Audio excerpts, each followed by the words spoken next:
సాయి గాడి ఇవ్వాలి, భరత్ గాడి ఇవ్వాలి, వీడి ఇవ్వాలి, వాడి ఇవ్వాలి, పైసలు ఎవ్వరు ఇస్తలే. అరే సాయి ఇప్పుడే అనుకుంటున్నారా పైసలు ఎవ్వరు ఇవ్వలేదు సాయి, నువ్వు ఇట్లా ఎందుకు చేస్తున్నావు సాయి? అన్న ప్రసాదం కావాలంటావు, లడ్డు కావాలంటావు, అన్ని కావాలంటావు, మళ్ళీ నువ్వు అన్నదానంలో మన అన్నదానం పైసలు ఇస్తాను, ఇచ్చినావా సాయి? మళ్ళీ ఇప్పుడు ఏ సైడ్ పైసలు సాయి వానికి ఇవ్వాలి సాయి, నువ్వు అట్లా ఏ సెట్లా సాయి? మళ్ళీ ఇప్పుడు తీసుకురా సాయి నాకు. ఏమో సాయి వీడు ఇస్తాడో ఇయ్యడో పైసలు, వీడు ఏమో నాకు రోజు పరిశాన్ చేస్తుండు, వా పూర్వలేమో నన్ను చెందకాడ దమ్ము దమ్ము చేస్తూ మొన్న పైసలు అడిగిన పరానికి తీసావు.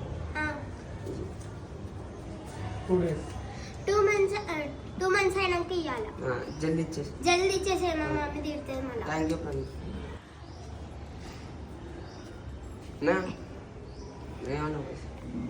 ఇచ్చినావా సాయి పైసలు? బా ఎన్ని రోజులకి ఇచ్చినావు సాయి? గణేశుడు రేపు పోతుండు, నువ్వు ఇవాళ ఇష్టం అంటే 9 days తర్వాత ఇచ్చినావు అంటే నీ కలెక్షన్ వాందేరు వంద వీందేరు అడుకొని వచ్చినావా సాయి? 500 ఇస్తాను. ఎందుకు సాయి? ఎందుకు మళ్ళీ 2 నెలలు దాకా ఇవ్వవా సాయి? ఎందుకు సాయి? ఇది పూర్వల పైసలు. రామ్ రామ్ జై శ్రీరామ్. పోయా